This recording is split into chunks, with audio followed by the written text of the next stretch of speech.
to all the fans around the world. Hi to all Gunners fans around the world. This is your host, Ike, for another brand new edition of the Arsenal Alchemy. Yes, I'm guilty as charged. I've been out of production for a while, and that has been due to some medical emergencies. But I thank God I'm here with you today, and I'll continue to be with you every day to give you the latest on the Arsenal and indeed most of the football stories around the world. Um, Obviously, the league is on break. Most of the leagues in Europe are on break, and the Club World Cup is currently being held right now in the United States, and but we still have a lot of content to bring to you, especially in the transfer window. The window is open. It's been to tell you the truth, it's been very hard to watch as an Arsenal fan. We have been very lackluster in the transfer window.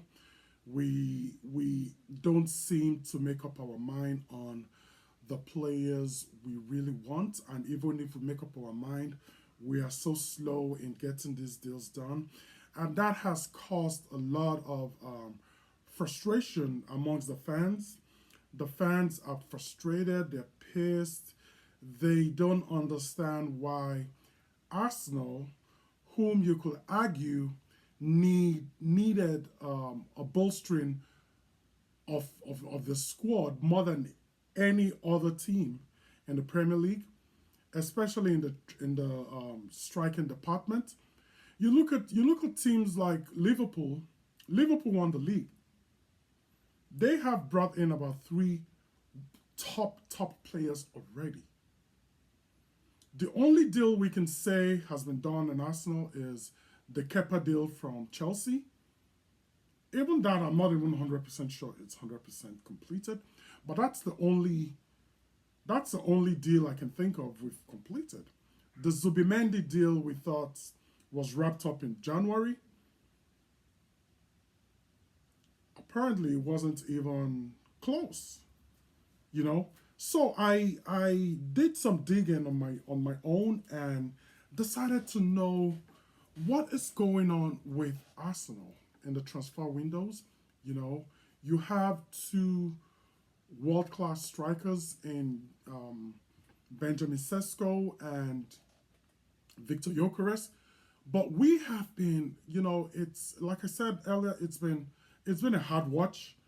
It's been hard to watch Arsenal in this transfer window because every day you hear, oh, we're being linked to this person, the deal is advancing. We don't know what is going on. So I did some digging and I got to find out some of the answers, which brings us to the topic of the day: slow transfer due to lack of money. Now, a lot of people will be like, oh no, Arsenal made a lot of money. They got to the semi-final of the Champions League and they came second in the EPL, you know. So, and everybody projected their money, their profit to be about 300 million. But it's not that easy. It's not as easy as it sounds. The club has a lot of financial obligations to uphold. Some of those transfer obligations include obligated payments for current players. Now, over the years, we bought some players. We bought them expensive, and this purchases of players is not one-time payment. It's spread over time.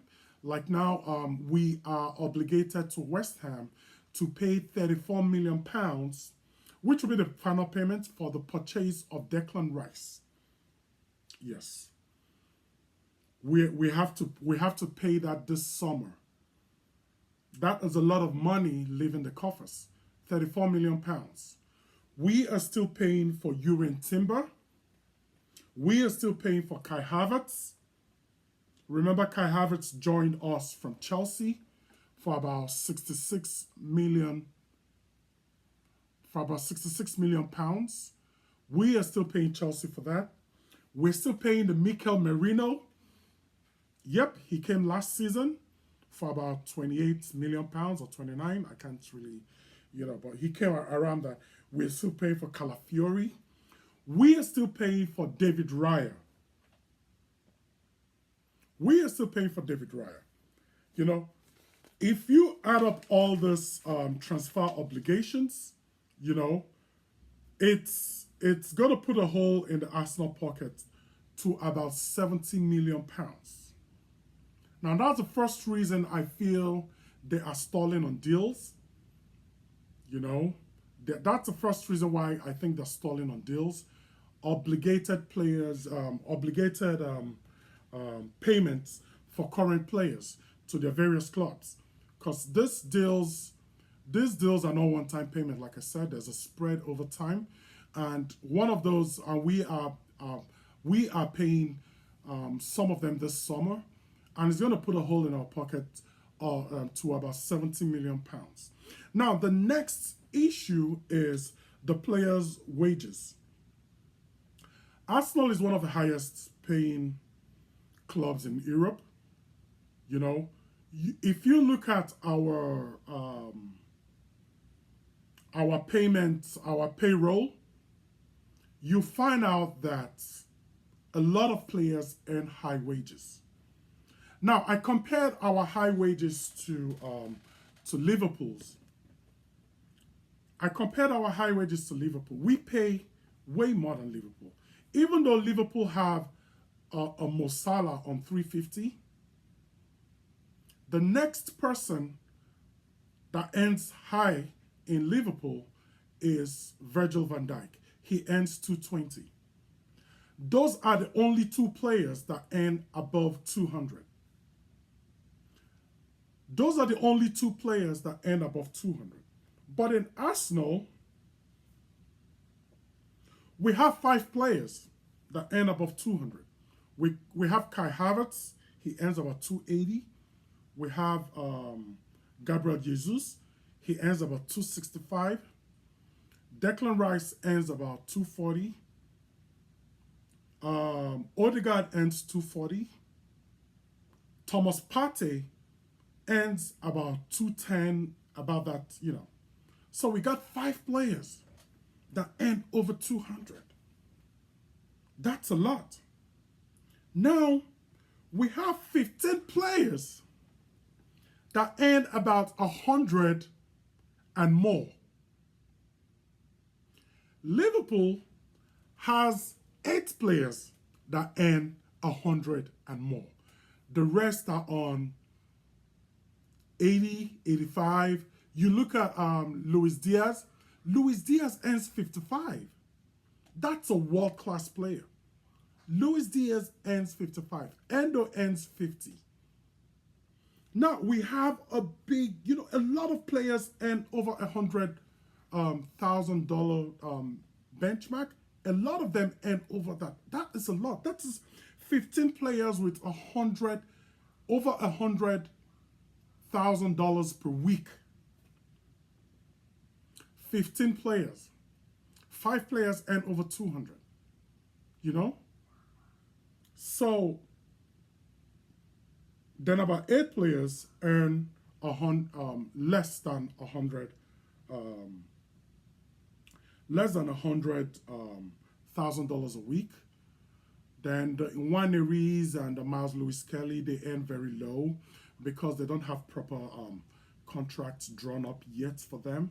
But mind you, this is part of the issue. You have to confirm those boys or they can be easily poached by other clubs.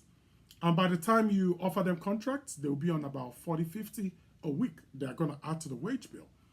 When you get a Victor Gyökeres, he is demanding for very high wage. He's demanding for about $250,000 per week. That's a million. That's £1 million a month. You know, while to me I feel he's worth it. Due to his potentials, due to the kind of player he is. I think he's worth it, and I think we should negotiate it slightly and give him something in the region of about 180, 200. Because I understand he earns about £35,000 in Sporting Lisbon. You know, like I said earlier, I don't know why that deal hasn't been wrapped up. I know we're heavily linked to Benjamin Sesko. If he's what we want, to me, both players are good. My preference is Victor Gyökeres, definitely. I watched this guy's highlights. I watched all the 90 something goals he scored in 2 seasons. Look, he scores a lot of penalties, but man, this guy hits the ball so well and so hard, which is what Arsenal has always needed. We needed a killer. We needed someone that defenders will fear in the box. This guy fits all the profile of what we need. How we are going for Benjamin Sesko is it baffles me. He's a good player too, but we need someone that will do the damage now. We don't want someone that has a potential that we're going to groom. We want someone that will do the deal now. Victor Gyökeres, to me, fits the profile. He is the absolute beast in the box. He uses both legs. Yes, his heading ability is not very good, but then you can train him on that. He uses both legs, and both legs are equally good. He hits the ball well. He has very good direction of the ball. He will be a hit. I swear to God, if this guy comes to Arsenal, we are winning the league. We are winning the league if this guy comes to Arsenal. Now, the next reason, sorry, I digressed a little bit. The next reason why I feel things are slowing down and is gulping up our finances is the general obligatory payments. Yeah, paying the owners of the club hierarchy, paying the medicals and physios, paying the coaches and associates, and the general running of the club. A club the size of Arsenal is not going to be easy. It's usually not easy to run. They run it, and it's a very well run club. We're one of the best run clubs in England, if not the best. Of course, our staffs and associates are well paid. It's not easy. It's not easy because the financial burden on the club is going to be a lot. And another reason is a club is as good as the owners to me. If your owners are not ambitious, you're not going to win anything because they will always calculate the cost of everything. They will always calculate how the cost affects their profits. So I think that's part of what we're seeing now. The owners are Americans, so they're not really football enthusiasts like that.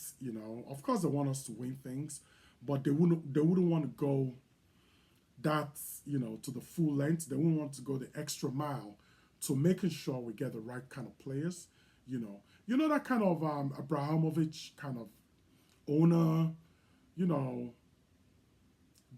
Recognize the player you need and just pay the money. You are not haggling prices, just pay the money. That's what we need.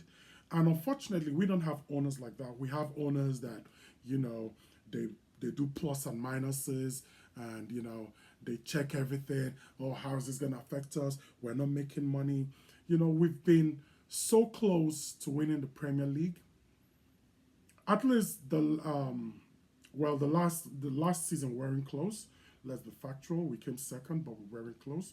But the 2 seasons before that, we were super good, and I think that was where we failed in our quest to win the EPL the Premier League. We didn't bolster, especially the attack enough, and now we are going about we are going about um, the same way. Imagine if Chelsea or Manchester United picks up Gyökeres. If Chelsea gets Gyökeres, they're finishing above us.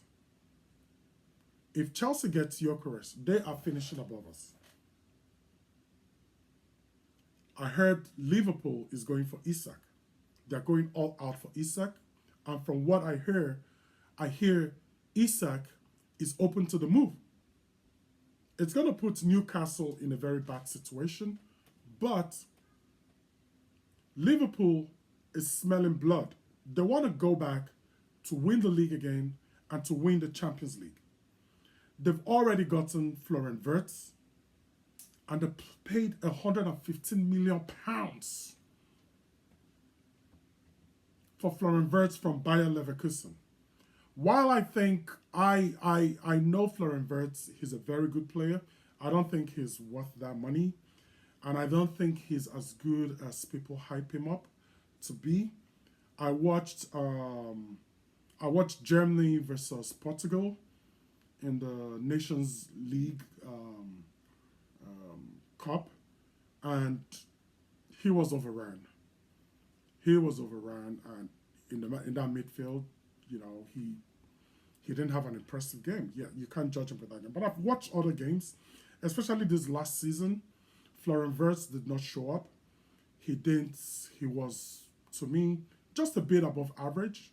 He's nothing near the world class player the media and other fans portray him to be. That's just my opinion. I don't think he was fantastic. I think he will definitely do well in Liverpool because of the players around him. But I wouldn't pay that kind of money for him. There are so many players in that position that Liverpool could have gone for. They could have gone for Eze. They could have gone for Eze. I wouldn't mind Arsenal going for Eze. Eze was one of the best midfielders in the Premier League last season. He was top 3, one of the best. Eze will be a good fit for us. He can play in the middle. He can play on the left flank. He can play on either flank. The guy is a great player. He's a good player. He's good energy, good balance. He hits the ball well. A good goal scorer, has vision, passes well, links up with his attackers. Fantastic player. He is a threat. I would take him over Florian Wirtz. That's my personal opinion. Liverpool have also bought Kroenkes from Bournemouth, great signing, to compete with Andy Robertson and that left fullback role, and they bought the other guy again from Leverkusen to what's his name, Frimpong. That's a great player. So it's been a very, very disappointing transfer window so far. Like I said, over 100 players are linked to Arsenal. Every day you find out we're being linked to this one. Imagine Arsenal being linked to Garnacho. How are we even being linked to Garnacho? Garnacho is one of the most annoying players. I can imagine what Manchester United fans went through with Garnacho. The guy flatters to deceive. He is, for you to want to bring in Garnacho to replace Gabriel Martinelli, that's a travesty. Martinelli is 100 times better than Garnacho. It's not even close. And some of the wingers that have been linked to Arsenal, it's better you just leave Martinelli and Trossard in that wing. I don't think we have a dire need to get a left winger? I don't think so. Martinelli is what? He's 23. He's only going to get better. He is a Brazilian international. I know sometimes he is very disappointing there, and sometimes he could be very one track minded, you know. But that is where the coaching comes in. The coach is supposed to coach him and improve his games. The first few seasons he broke into the senior team, he was unplayable. He was electric. Then he got that injury against Bournemouth, which Moises Caicedo of Chelsea now, you know, he was the one that tackled him. And that injury, I think it was an ankle injury. From that injury, Martinelli has never, he hasn't been the same since that injury. You know, he's coming back. He can always still produce the goods. All those players being linked to Arsenal, all those wingers. If you look at their stats, Martinelli scored 10 goals last season in all competitions. If you look at the stats, it's very similar to Martinelli's stats.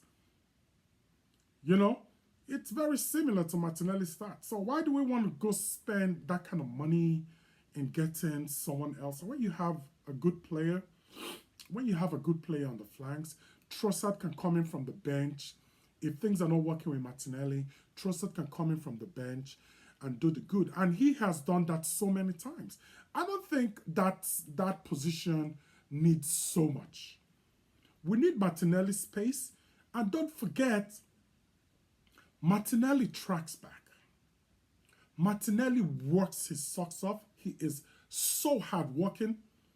Martinelli tracks back. He helps the defense in that left flank.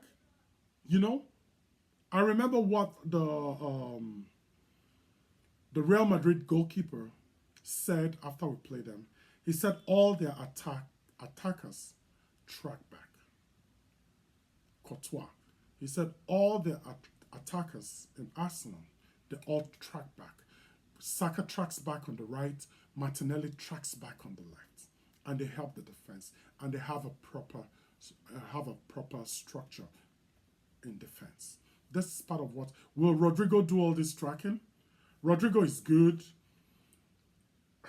but spending £80 million on Rodrigo for what? For what? How many goals did he score last season? Just a few. What was his GA last season? It wasn't impressive. You know? Buying him for £80 million, I think it's going to be a waste. You know? Martinelli is part of the project. I think we should leave him there. He can only get better. Don't forget he had an injury last season as well. He had a hamstring injury. He came back and he did well. And he's a player that can play both sides. If you don't have a Saka, if Nwaneri is not doing too well there, and besides, I feel Nwaneri is not quite ready to take that number 10 role.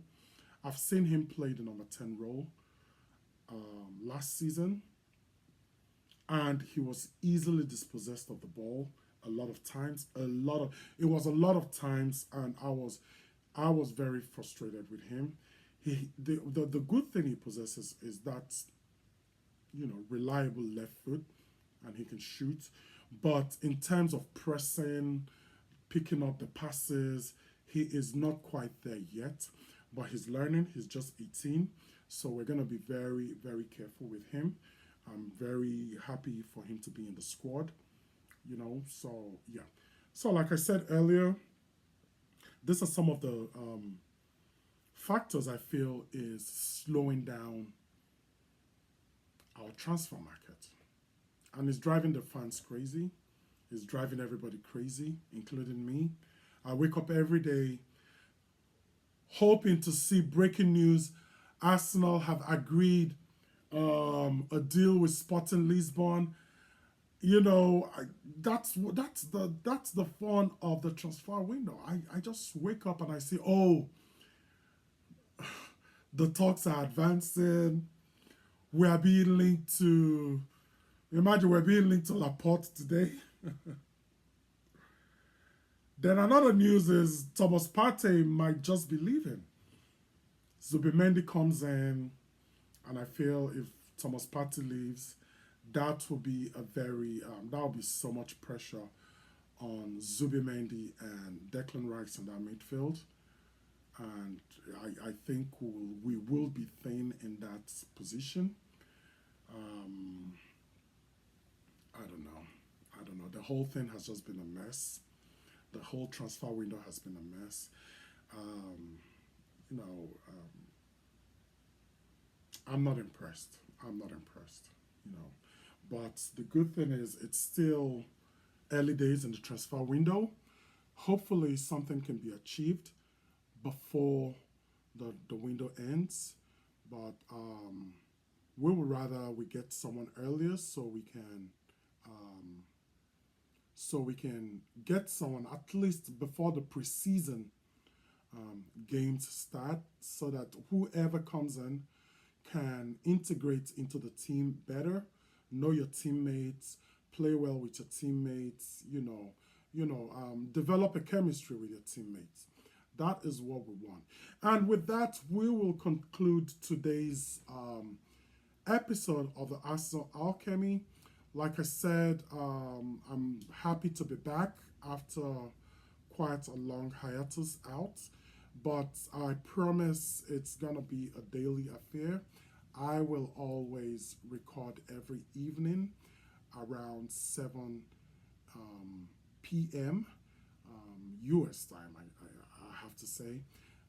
So, yeah, like I said, it's going to be more bump up packages, it's going to be more exciting. There'll be a lot of things added to the videos. There'll be upcoming inclusion of guests in the near future. We're working towards that. Like I always say, it's still a very nascent podcast. We're still very young, and we are hoping to improve every day.